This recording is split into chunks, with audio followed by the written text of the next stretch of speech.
Hello student, आप सभी का study with Abhay YouTube channel में स्वागत है। मैं आशा नहीं विश्वास करता हूँ जहाँ भी होंगे आप लोग मस्त होंगे, स्वस्थ होंगे। और मैं आप लोग को अगले अध्याय पर चलते हैं। कक्षा 6 हम लोग का जो चैप्टर चला रहा है, कक्षा 6 विषय है गणित। अध्याय आज हम लोग हो गया 4, आधारभूत ज्यामिति अवधारणाएं। इसमें थोड़ा सा इस विषय का महत्वपूर्ण जानकारियां दूंगा, मतलब जो आधारभूत ज्यामिति अवधारणाएं हैं, इनके अंतर्गत क्या पढ़ना है हमें, थोड़ा सा हम इससे परिचय करेंगे। उसके बाद हम चलेंगे प्रश्नावली पर। तो पहले भाई आज का अध्याय रहेगा हमारी कि आधारभूत ज्यामिति अवधारणाएं के बारे में आज हम अच्छे से जानेंगे। इतना मैं आज पढ़ाऊंगा और ये जान जाओगे तो आप अपने से प्रश्नावली को लगाने में या आप लोग लगाएंगे तो एकदम समझ में आएगा। प्रश्नावली जब आएगा, जैसे प्रश्नावली 4.1 4.2 जो पढ़ाएंगे हम, तो ये सब आपको मालूम होना चाहिए। नहीं मालूम है तो दिक्कत होगा। ये सबको पता करने के लिए हमारे वीडियो को पूरा देखिए पहले ही, उसके बाद आप लोग को प्रश्नावली में पढ़ाऊंगा। ठीक है, ठीक है। तो मैं चलता हूँ। पहला बिंदु इस पर आता है, मतलब कि ये होता क्या है, आधारभूत ज्यामिति अवधारणाएं में क्या पढ़ना है। तो हमें पहला नंबर पढ़ना है बिंदु। देखो भाई, बिंदु, बिंदु किसे कहते हैं? अब तुम लोग के दिमाग में चल रहा होगा बिंदु किसे कहते हैं भाई। बिंदु भाई बताओ किसे कहते हैं। तो बिंदु, बात एकदम नॉर्मली बात है कि बिंदु होता क्या है। एकदम छोटी सी बात है कि बिंदु होता क्या है। बिंदु क्या होता है? देखो, बिंदु ऐसी चीज है, मतलब ऐसी आकृति है, बिंदु ऐसी आकृति है, न तो इसमें लंबाई होती है, न तो इसमें चौड़ाई होती है, न तो इसमें ऊंचाई होती है। समझे बात को? न तो इसे लंबा न इसकी लंबाई होती है, न तो इसकी चौड़ाई होती है, न कि इसकी इसकी ऊंचाई होती है। मतलब इनकी तीनों नहीं होती हैं।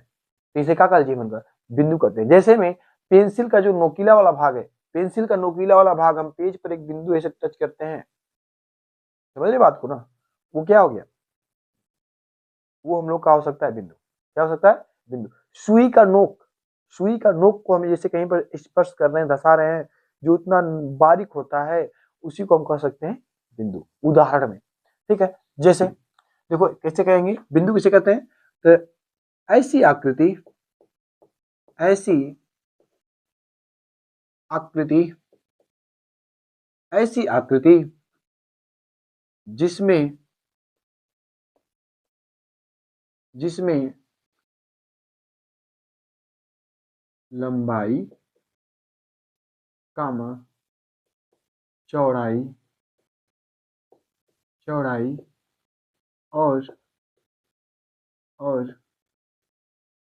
ऊंचाई तीनों ना हो, तीनों न तीनों न हो, उसे बिंदु कहते हैं। क्या कहते हैं? बिंदु कहते हैं। बात समझ गए इतना? जैसे जैसे पेंसिल का नोक, जैसे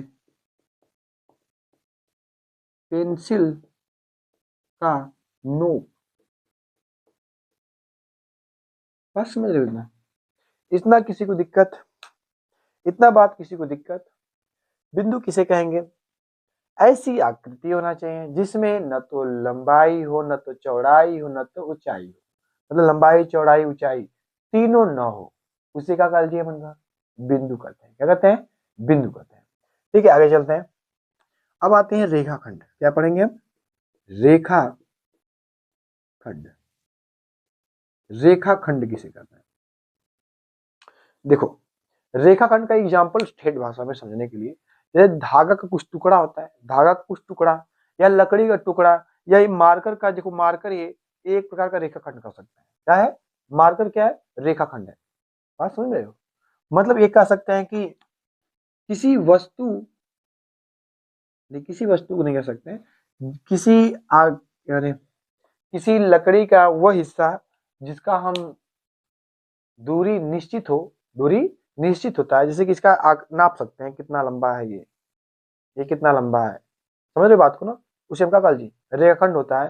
ये रेखाखंड मतलब कि समझ लो बातों को, देखो ध्यान से, ये एक प्रकार का रेखाखंड है। देखो ध्यान से, ये बिंदु और ये बिंदु किसको दिखा रहा है? रेखाखंड को। ये ए होता है और ये बी होता है। इसे हम कह सकते हैं क्या? रेखाखंड। मतलब ये भी कर सकते हैं कुछ कुछ कटा हुआ भाग, कुछ कटा हुआ भाग को हम रेखाखंड कर सकते हैं। कुछ कटा हुआ भाग मतलब समझने के लिए, कुछ कटा हुआ भाग, कुछ कटा हुआ भाग को रेखा खंड कहते हैं। समझने के लिए बस है। और इसे दर्शाते कैसे हैं, जैसे मान लो कि ये हम लोग को दर्शाएंगे ए और बी लिखकर ऐसे, एक पाई ए और बी लिखकर, इसको मतलब मान लो यहाँ पर है, इसे दर्शाना है छोटा में, ए और बी के ऊपर पाई लिख देते हैं, छोटा सा पाई। उसी को हम क्या बोल जी, ए बी क्या है, रेखाखंड है। ए बी क्या है, रेखाखंड है। मतलब कि रेखाखंड का एक निश्चित दूरी होता है, छोटा होता है। और जैसे धागा का टुकड़ा हुआ, धागा का छोटा टुकड़ा हो गया, या हमारा मार्कर हो गया, या इसी तरह कोई लकड़ी हो गया कटा हुआ कई भागों में, छोटा टुकड़ा हो गया, उसे हम कह सकते हैं रेखाखंड। बात समझ गए? इतना बात समझ में आ रहा है ना? किसी को दिक्कत? इतना बात समझ गए? जैसे पेंसिल, सॉरी, जैसे हाँ पेंसिल भी कर सकते हैं, कई टुकड़ा में तोड़े हैं। या कर सकते हैं हम लोग का एक होता है इंची, इंची टेप जो होता है, इंची उसे बोलते हैं पटरी प्रकार बोलते हैं, पटरी। पटरी देखते देखे हो? मतलब जो स्केल होता है, उसे भी हम कर सकते हैं रेखाखंड। क्या कर सकते हैं? रेखाखंड कर सकते हैं। इतना बात समझ गए? ठीक है, आगे चलते हैं। इतना बात समझ गए तो उतारते चलो। अब आगे चलते हैं, हम लोग का आएगा रेखा। क्या आएगा? एक रेखा। एक रेखा। एक रेखा। एक रेखा किसे कहते हैं? ये जान जाओ कि एक रेखा की निश्चित जो होता है, निश्चित करने के लिए दो बिंदु से डिनोट करते हैं। एक रेखा को निश्चित करने के लिए दो बिंदुओं से डिनोट करते हैं, प्रदर्शित करते हैं। जैसे रेखा का जो होता है, इनमें क्या होता है कि एक निश्चित दूरी होता है, लेकिन इनमें क्या होगा, रेखा में इन दोनों ओर तीर लगा होता है। क्या लगा होता है? तीर लगा होता है। और इसे हम डिनोट करते हैं निश्चित करने के लिए कि ए बिंदु और ये बी बिंदु, और ये दोनों ओर नोकीला होता है। एक रेखा में ये अनंत तक जा सकती है। जो रेखा होगा, एक रेखा, ये अनंत तक जा सकती है। लेकिन इनमें बिंदु को बिंदु देना है, इसमें चाहे तो और बिंदु अपना दें, और भी हम लिख सकते हैं इसके बीच में कोई बिंदु लिख सकते हैं, सी लिख सकते हैं, और भी लिख सकते हैं, यहाँ पर हम डी लिख सकते हैं, और हम बढ़ा सकते हैं यहाँ पर ई लिख सकते हैं। लेकिन रेखा को और इधर ही बढ़ा सकते हैं, इधर पर दाएं बाएं दोनों साइड रेखा को बढ़ाया जा सकता है। लेकिन रेखा खंड जो है, न तो आगे बढ़ेगा न तो बाएं बढ़ेगा, न तो इसके बीच में कोई बिंदु आएगा, कोई नहीं आ सकता है, रेखा खंड रहेगा। लेकिन एक रेखा रहेगा, क्या रहेगा? एक रेखा रहेगा तो आगे भी जा सकता है और पीछे भी जा सकता है। इतना बात समझ गए? किसी को दिक्कत? इतना बात समझ गए तो थोड़ा सा अपने बुक पर उतार लो समझने के लिए। इतना बात समझ गए तो बुक पर उतार लो। किसी को दिक्कत? देखो, रेखाखंड को हम दर्शाते कैसे हैं, रेखाखंड को कैसे दर्शाते हैं, तो ये देखो ध्यान से। शॉर्ट फॉर्म में जैसे यहाँ पर रेखाखंड को दर्शाए थे, ए और बी के ऊपर डैश था, तो एक रेखा को कैसे दर्शाते हैं? एक रेखा को दर्शाने के लिए ए और बी लिखकर दोनों ओर तीर बनाते हैं। क्या बनाते हैं? दोनों ओर तीर बनाते हैं। तो हम उसे क्या, ऐसे तुम्हें सिंबल देखने को मिल गया तो हम समझ सकते हैं कि वो क्या है, रेखाखंड है। क्या है? सॉरी, एक रेखा है, रेखाखंड नहीं। रेखाखंड के लिए ये होता है, प्रतीक प्रदर्शित करते हैं। और इसे जो है, इसे हम बोलेंगे रेखा। क्या बोलेंगे? रेखा बोलते हैं। क्या बोलते हैं? कौन सा रेखा? ए बी रेखा है, तीर बना रहेगा तो इसे क्या बोल जी? रेखाखंड बोलते हैं, रेखा खंड बोलते हैं। इतना बात समझ गए? इतना बात समझ गए? इतना बात समझ गए तो उतार लो, फिर आगे चलते हैं। उतार लो, आगे चलते हैं। अब ऐसे मिटाएंगे, आगे चलेंगे। किसी को दिक्कत?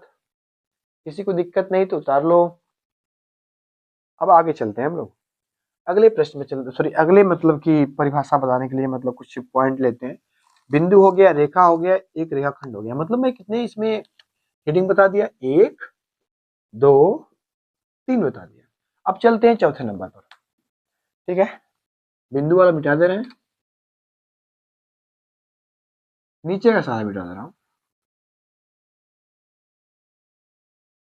आ गया। अब आता है हम लोग का प्रतिच्छेदी, प्रतिच्छेदी,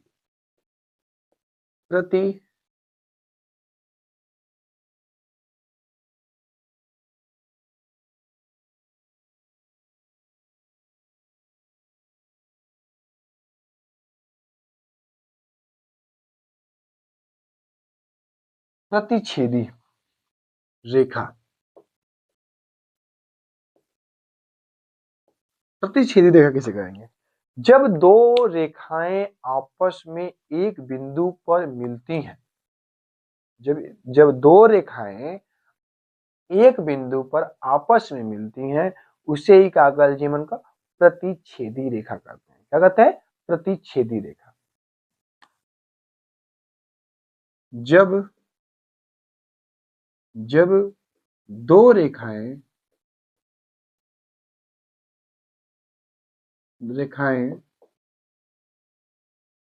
जब दो रेखाएं आपस में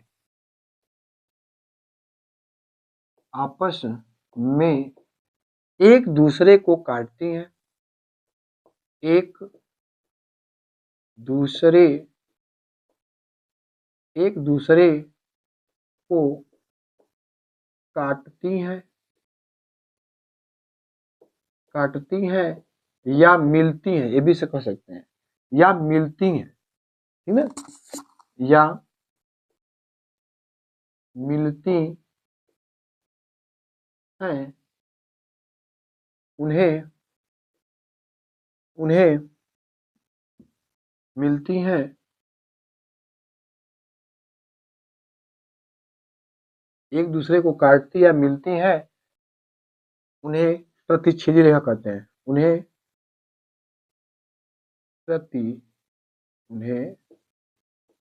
प्रतिच्छेदी रेखा कहते हैं। जैसे समझ लो, जैसे मान लो कि कोई रेखा बना सकते हो, जैसे कोई लेते हैं, मान लो एक रेखा यहां से गई, एक रेखा यहां से, ये रेखा जो गई है, इनका नाम होता है, मान लो एम हो गया, इसका नाम एन हो गया। ये रेखा जो कटा, तो यहाँ पर कटा नहीं, देखो ध्यान से, एक बिंदु मिला, एक दूसरे को क्या कर रही है? काट रही है, विभाजित कर रही है, उन्हें हम क्या कर लीजिए? इन्हें क्या कर लीजिए? प्रतिच्छेदी रेखा कर लीजिए। जब भी एक दूसरे को काटेंगे, उन्हें हम क्या कर लीजिए? प्रतिच्छेदी। ये जरूरी नहीं कि दो ही हो, दो से अधिक भी रेखा हो सकती है। मान लो ऐसे ऐसे खचा हुआ है, एक रेखा इसे काट दे, तो ये रेखा जो है क्या की? सभी लाइनों को प्रतिच्छेदी कर दी। क्या कर दी? प्रतिच्छेदी। मतलब कहने का मतलब, जब दो या दो से अधिक रेखाएं, ये भी कह सकते हैं, जब दो या दो से अधिक रेखाएं आपस में एक दूसरे को काटती हैं, तो उन्हें हम क्या कहते हैं?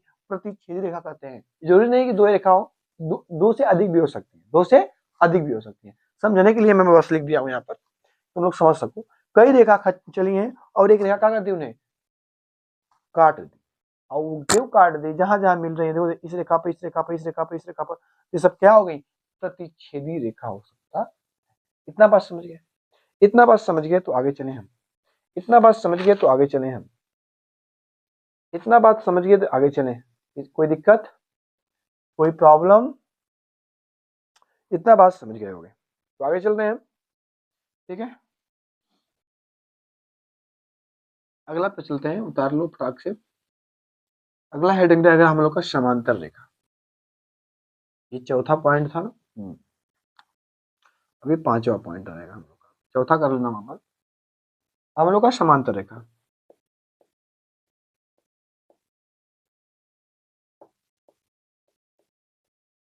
समांतर रेखा, चलो समांतर रेखा के बारे में समझ लेते हैं थोड़ा सा। देखो समांतर रेखा किसे कहते हैं?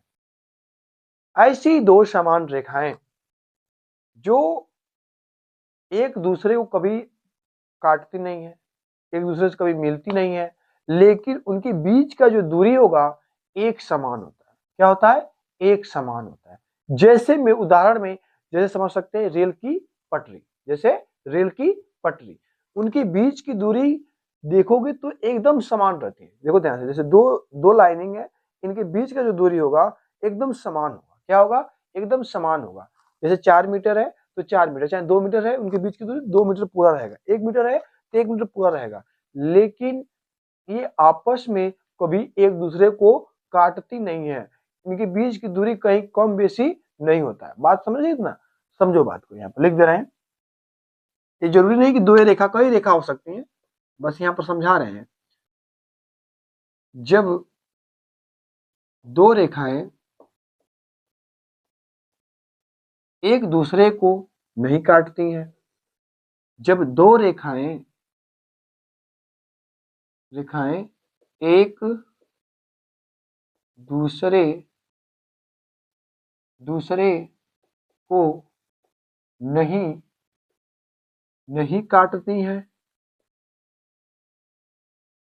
काटती हैं और दोनों रेखाओं के बीच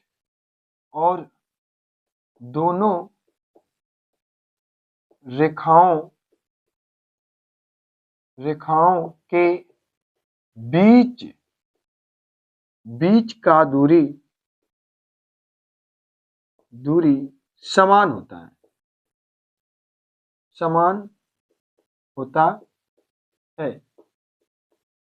उन्हें क्या कल जी समांतर रेखा कहते हैं। क्या कहते हैं? समांतर रेखा। जैसे रेल की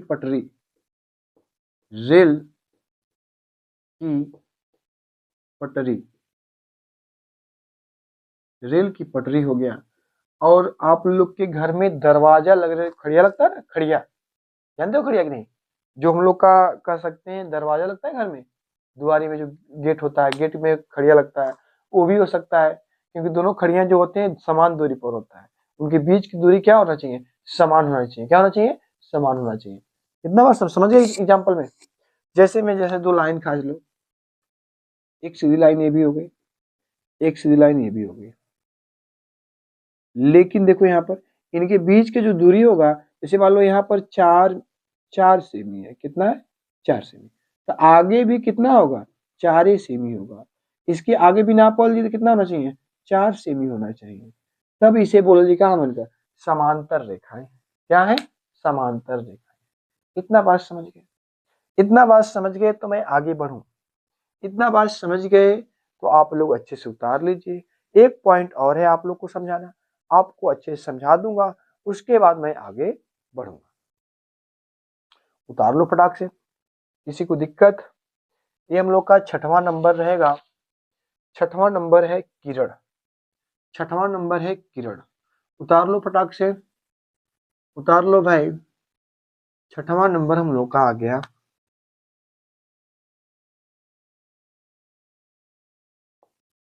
किरण। अब किरण किसे कहते हैं? ध्यान से बातों को समझना, मैं मिटा दे रहा हूं इतना, ठीक है? अब किरण किसे कहते हैं? देखो किरण एकदम सरल भाषा, रेखा का जो भाग होता है, रेखा का भाग होता है किरण। रेखा क्या होता है? भाग होता है। और ये क्या होता है? एक बिंदु से चलना प्रारंभ होता है, एक बिंदु से चलना प्रारंभ होता है और अनंत तक जा सकता है, अनंत तक जा सकता है। उससे क्या कल जीवन किरण कहते हैं। क्या कहते हैं? किरण कहते हैं। रेखा का भाग होता है, कह सकते हैं रेखा का भाग होता है, और भी कर सकते हैं इसे कि एक बिंदु से प्रारंभ होता है, एक बिंदु से प्रारंभ होता है, अनंत तक चला जाता है।